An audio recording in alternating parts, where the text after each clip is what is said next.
Hello and good morning, good afternoon, everyone, and welcome to our latest Thriving Talent LinkedIn Live. My name is Natalie Wilkins, and I'm the co-CEO at Thriving Talent, and I'm joined by my colleague, Eleanor. Eleanor, would you like to present yourself? Thanks, Natalie. My name is Eleanor Neville. I'm head of client accounts here at Thriving Talent, and both Natalie and I, we also do quite a lot of facilitation and consulting on all things DEI. So looking forward to telling you a little bit more about that in the next 30-ish minutes. Yes, and thank you to all of those of you who've been able to join us live today. Please do share any comments or questions in the chat on the LinkedIn Live page. And we are recording this LinkedIn Live for those of you who couldn't make it live for you to watch after the event. I'd like to wish all of you, we'd like to wish all of you a happy new 2024. I know there's a lot of things happening around the world, and this topic is one that's amongst many, I think, important to many people. And the reason we're here today is really to help you think about how you can set those resolutions or intentions around your company's diversity, equity, and inclusion journey in a strong, solid, and realistic way. I think realism is going to be one of the themes as we discuss this today together. And Eleanor, what have we got in mind to kick this off? Well, I think we wanted to talk exactly about that, right? It's a time of year where people have kind of maybe made resolutions for themselves as well. I don't know if you do that, Natalie. I don't, I have to admit, but maybe there's a reason why I don't. So we're going to talk about that in a moment. So maybe I can learn something from my personal life from these next 30 minutes too on how to set resolutions for myself and ones that I might actually achieve, right? So the question is like, why do we do this resolutions thing in our personal life, and is it also something sensible to do for organizations? Is it kind of, and what do we mean maybe by these sort of resolutions?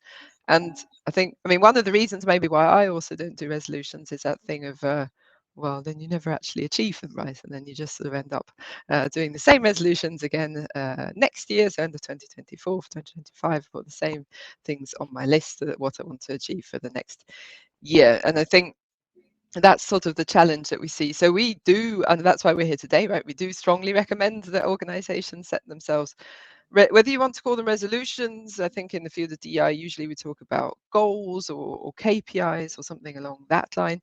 But so it is the recommendation to definitely do that.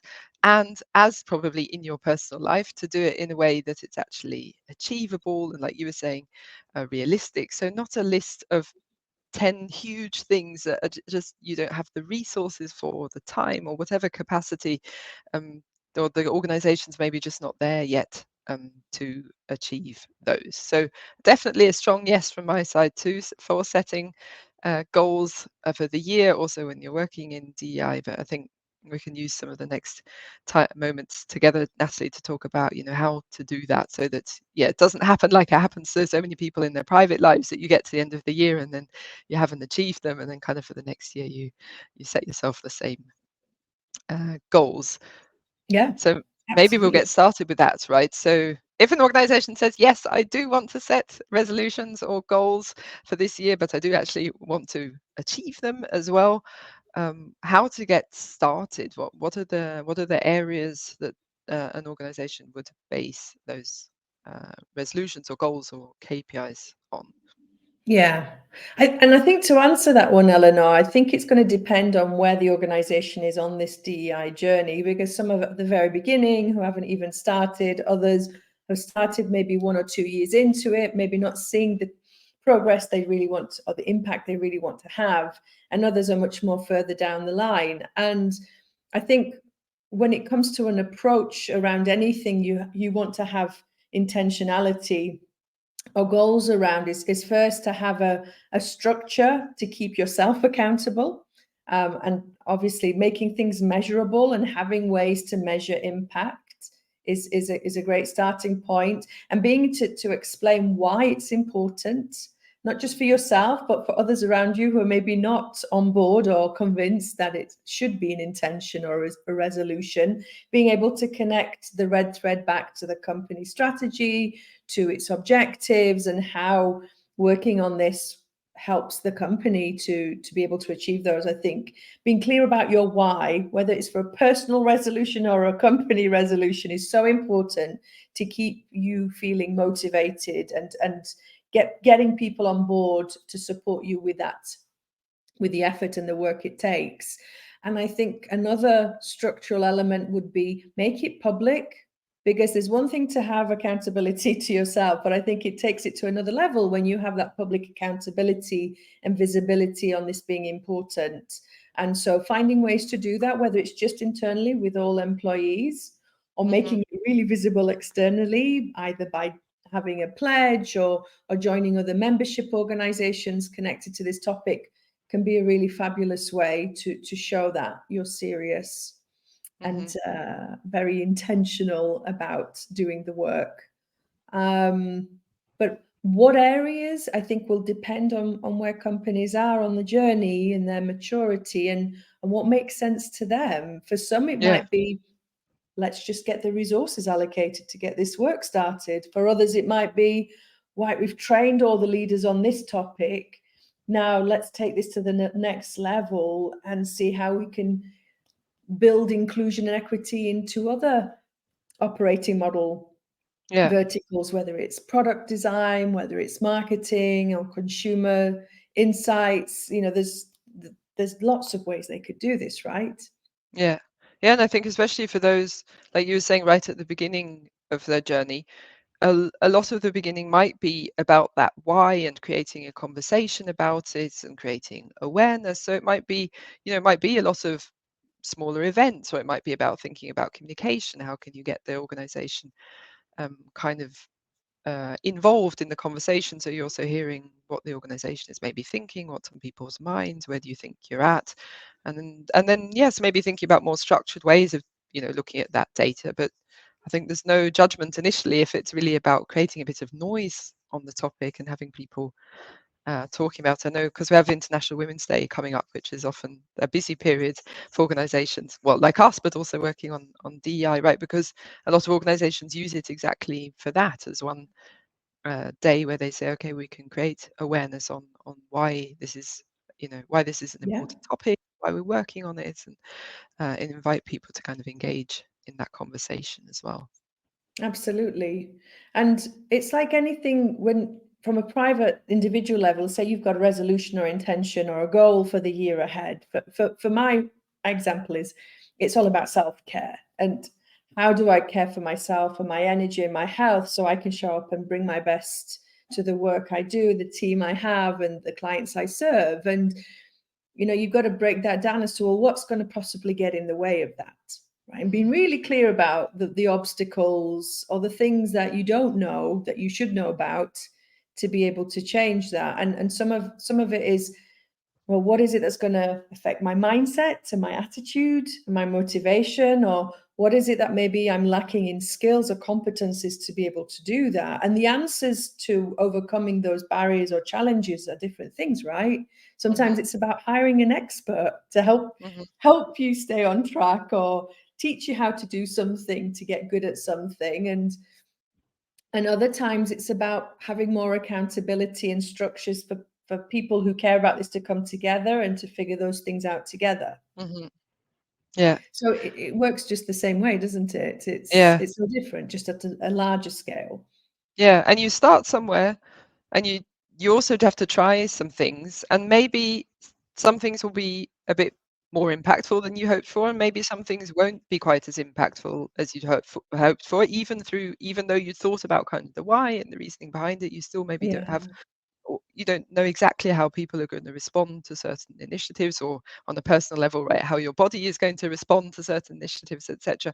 And that's also okay, right? It's also okay to say we've tried things, and they didn't have the impact in our organization that we were hoping for. But having thought about that why, and why did you decide to try something, you can you can have a narrative around that and move forward from there. as well. Yeah, I think we may have spoken about this before on other LinkedIn Lives, Eleanor. There sometimes seems to be, I think in corporates and in companies in general, this perfectionist Mm, attitude around doing things and it being always successful and getting it mm, 100% right. And I think that's a huge fallacy and a dangerous attitude to have, especially around this work, which is about culture and people. And I agree, having a growth mindset, an experimental mindset around this serves you well. And onboarding people to have the same attitude towards this will serve you yeah, well because it is very experimental a lot of the time. And there's a yeah, lot of lessons to be learned as you're doing it. yeah. So Absolutely. talking about people, Mm, um, who in the organization should be working on these DEI goals, where we might have some maybe people working in DEI roles listening to us now or listening to the recording later. Maybe there's sometimes a bit of a feeling of, why is it always me? Should it really always be me pushing this out of DEI? Should other people be kind of pushing this, top level senior management, a wider HR group, other business, or the business in general? What's your experience there? Who needs to be involved so that it will really happen?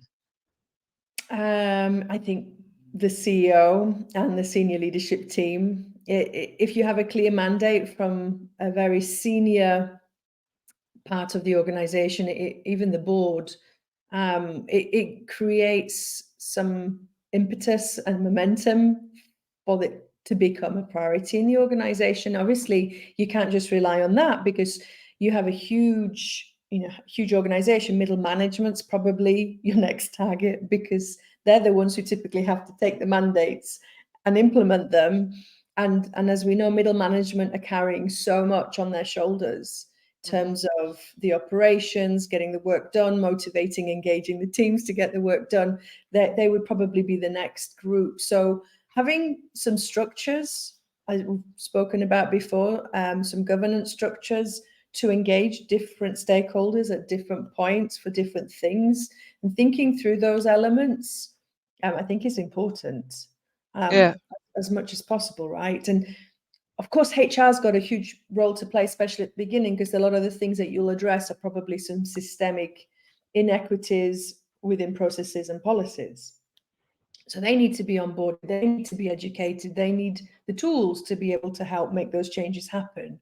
Hmm. But you can't do everything at the same time, can you, Eleanor? It's just, Mm. you really Nope. do need to chunk it down to what can we, this is our roadmap, say, for the 3 years, and this is where we'd love to be. But what do we need to start with, and how do we build it on that from, year by year so that it's Hmm. manageable? Yeah. Yeah. I think because you mentioned accountability right at the beginning of our conversation as well, Mm, I think that's a strong one. And I do think having that leadership accountability does have a strong impact on then being able to move forward and show the yeah, organization that, it's a true topic and there's really something happening. And I think what's also important to keep in mind, and then we talk a lot about this internally. I mean, firstly, also, we talk a lot about which goals we're setting for the year, and sometimes we overestimate how much we're going to manage, right? So we're in a perfect position to be able to talk about our experience, yeah, also doing that with ourselves internally. But then we also talk about the fact that just because someone's in the lead for something doesn't mean they have to do everything to achieve it, no, right? So I think for a DEI lead, that's also a really important conversation to have with your stakeholders, is because I have the title DEI lead doesn't mean that I'm doing everything and that that I'm fully, I can be fully responsible for setting all the goals, for making sure they're achieved, for passing them on into the organization. There have to be other people involved in that. And like you said, certainly the senior management team, and then very soon the middle management, because I think the middle management, that's just such a large group of people in most organizations, right, who are so much in contact with the rest of the employees and with the business, and they really know so much about what's going on in everyday life, and to engage them sooner rather than later, and in also having their role in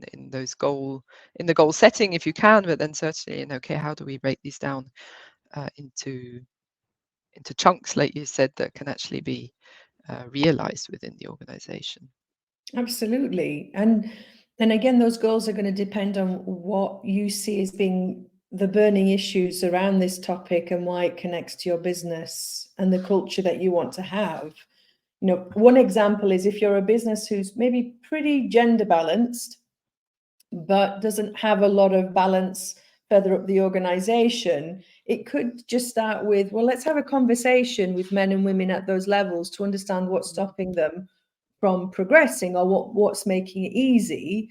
Let's make sure, you know, we understand the barriers and levers that help, and see if there's any disparities between these two groups. And that could then surface, well, what do we need to change or tweak to make that easier for everyone?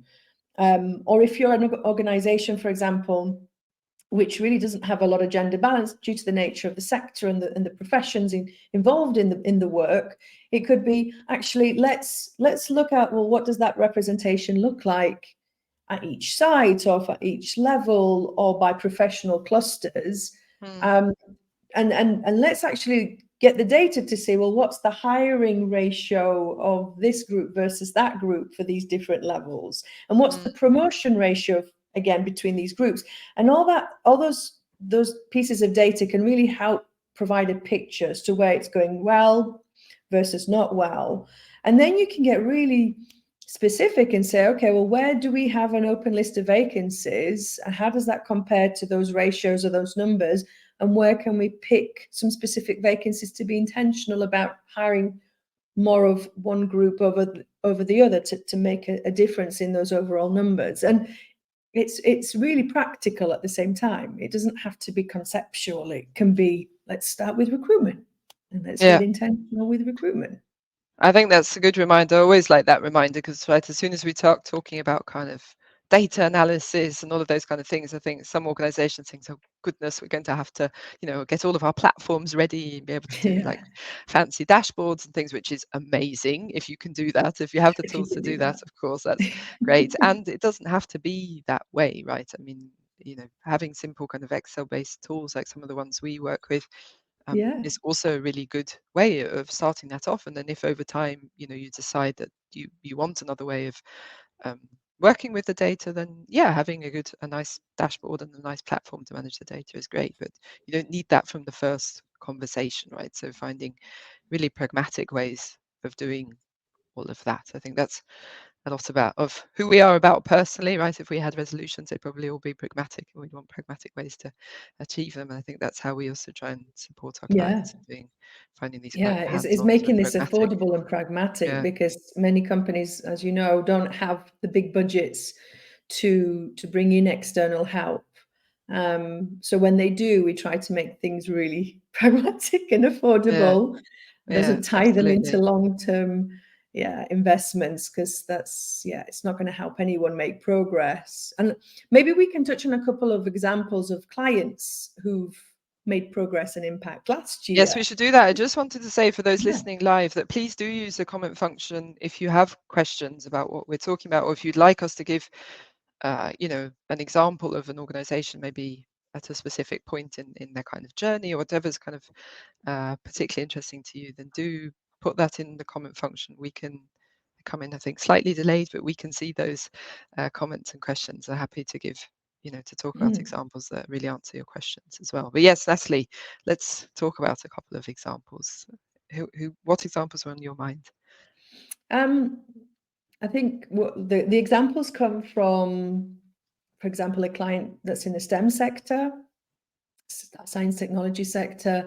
There's one who comes from the sports sector, and there's one that comes from energy and mining sector. So quite different in terms of profile and number of employees, and you know, there's lots of diversity in the companies themselves.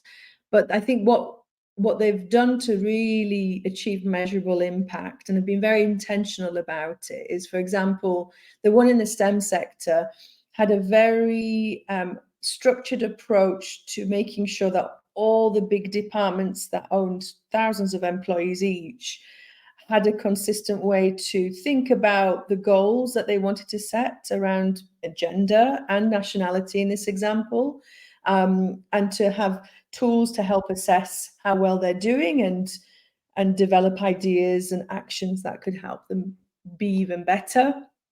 And then creating accountability in those departments by actually converting 20% of someone's role to be fully dedicated to this topic and to be helping the department be supported to make progress on that, and helping their management make progress on that whilst reporting back to the central DEI program office on the progress, but also on the lessons learned, and sharing that as a community between all the people in the departments driving this effort. And I think that made a huge impact. In the last 18 months, they were plateauing around 20% female representation in STEM roles, and that's jumped to 24%, and it looks to be rising to 26%.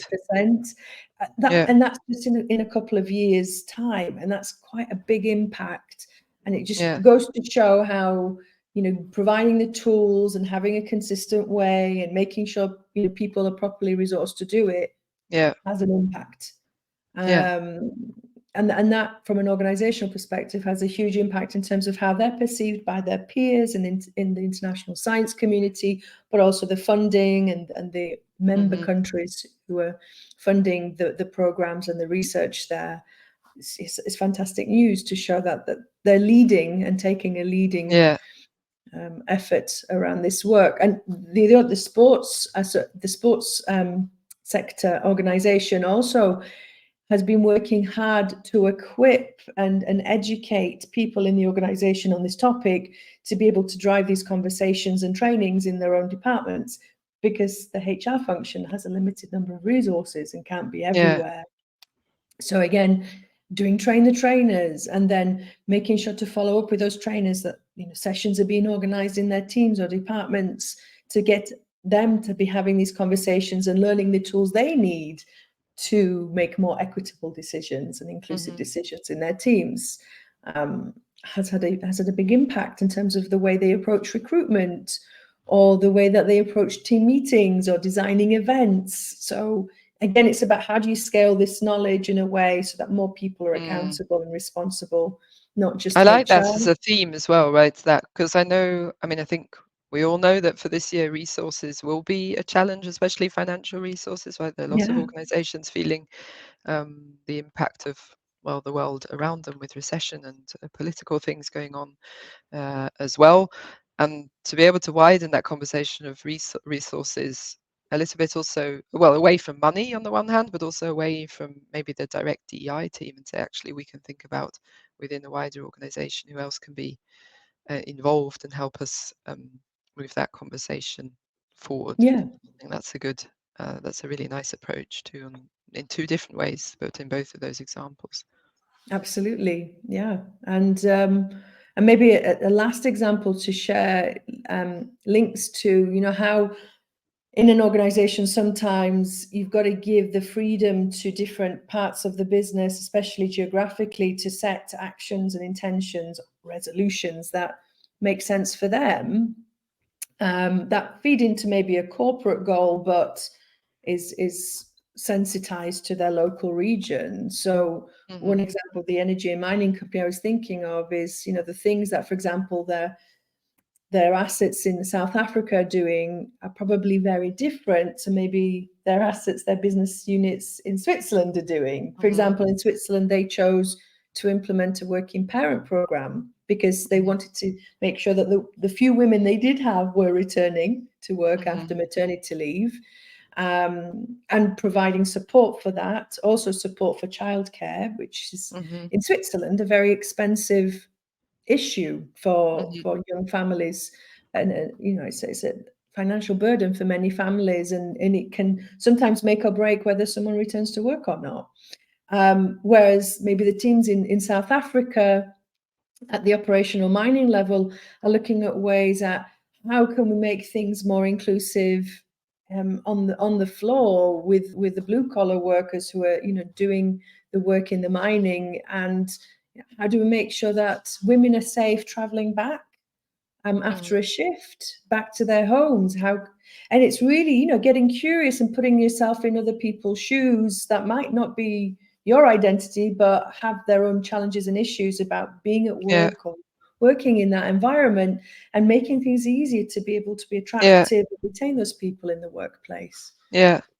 And I like there as well, I think, I mean, with all of the examples, but especially the last one and maybe the first one as well, right? A lot was about having that structured way of having a conversation with the different business units, so that not the outcome of the conversation might be different in the different countries or units, or however an organization is kind of split, right? However they're organized. Yeah, But the way that you have that conversation and some of the questions that you're asking and the way they're sort of measuring themselves against a benchmark tool or whatever you decide to use, to sort of try and find out where you're at, is the same, right? And then, but then the outcome can still be different. The outcome of which activities are necessary might be, the priorities are different depending on country or unit, depending on maybe your gender balance where you're at, or maybe on the local circumstances as you were just describing. yeah, So it's not a, absolutely. it's kind of a one size fits all conversation, but not a one size fits all solution, if you like. Yeah, which I think, Exactly. yeah, Yeah, exactly. having that sort of structured way of having those conversations, I think, is really good. It's a good idea. Hmm. Yeah. All right, we have a few minutes left, and I thought we'd close just with some sort of last words on what advice specifically for those now maybe starting into the journey, or that are more at the beginning of their journey and thinking about their ambitions Mm. for 2024. Maybe they have sort of wider ambitions, but now really putting that on into some more concrete goals that, as we said, are sort of realistic and achievable. What advice would you give them, those kind of organizations, Natalie? I think my key advice would be to start with a leadership team, have interviews with them, either yourself or bring in someone external to do that on your behalf, to really understand their worldview around this topic. What's their experience? What's their attitude and perspective? Where they see priorities? Where do they feel inspired or passionate to have an impact? Because that will help bring a leadership team together on this topic, and to set the tone and the pace for the work at the beginning. And then I think soon after that, give that team some training around how to talk about this, because I think many leadership teams have a huge fear of saying the wrong thing Mm, and putting their foot in it, so to speak. Um, and that, I often think that gives them this sense of imposter syndrome of being able to show up and be credible or be vocal about this. It creates a level of shyness and reserve, people feeling reserved to engage with the topic. And I mhm, think giving them some training and some education around how to do that, making it mhm, okay if they mhm, do manage to say the wrong thing, and how to fix that, how to mhm. bounce back from that, I think is going to be really important from the beginning, because then they'll start to build the confidence to do it more and to be more involved in this topic. I think that's where Yeah, I would start. It's very basic, but if you manage to achieve that in 2024, hats off, yeah, bravo, because absolutely. that's a Yeah. huge achievement. Yeah, and I think also starting where you are as an organization, right? I know there are many, many wonderful best practices out there, and it's great to keep an eye on those. Great to be, if you can be part of one of these, partner organizations where other organizations share their best practices. And don't be too harsh on yourself as an organization, right? If you are at the beginning and you're not as mature and people are not as engaged yet with the topic, that's also fine. But then make sure Yeah, you also pick up there, and don't kind of overrun the organization by trying to catch up with organizations that have maybe been working on the topic for 30, 40 years. So of course they'll be more advanced than you are, right? And yeah, that's also fine. There's no, it's not a race. It's you start where you're at as an organization. And absolutely. talking about best practices, I think one thing that we can share as a resource as well, right, would be the new LinkedIn newsletter that we're launching, that we encourage people. The link Yes. is here on the screen as well, and we can share the link maybe as a comment also on the event afterwards, to sign up for, because it will be full of voices of people that we consider change makers in the space of DEI, or diversity, equity, and inclusion. So highly encouraged to have a read of that and see what others are doing in that space, and they'll also be sharing their kind of top tips on really on moving the change forward on this topic. Absolutely. So I'm certainly excited about reading those. Yes, yes. So do sign up, because I think it's our efforts of keeping you inspired and learning from others. And I think last but not least, also to promote that, we have an important D&I date coming up on the 8th of March. We have International Women's Day. Some people love it, some people hate it. But I think it is a really great global event that can be leveraged by many companies to talk about the topic, not just about gender balance or gender diversity, but it also just the broader topic of equity and inclusion, and how feminism is really a force for improving working conditions and opportunities for everyone, not just women. And it's a good day to talk about why every day should be International Women's Day as well, right? So it's a good day it's a good day to start. Absolutely. Absolutely. But thank you for being with us for this 30-minute LinkedIn Live. I hope our sharing and examples were helpful for you. If you do have any comments or questions, then do feel free to follow up with us either in the chat, or you can connect with us through the website. We'll be back next month with another LinkedIn Live, soon to be announced. But I'd like to end by thanking you, Eleanor, for being here as my partner in DEI to share with our community. Thanks, Ashley. It's a pleasure as always. Oh, thank you, Eleanor. And I wish everyone a fantastic end of the month, and keeping up the energy for the great work that we all do on this topic. Thanks, Absolutely. everyone. See you Have next a good rest month. of the day. Bye. Bye.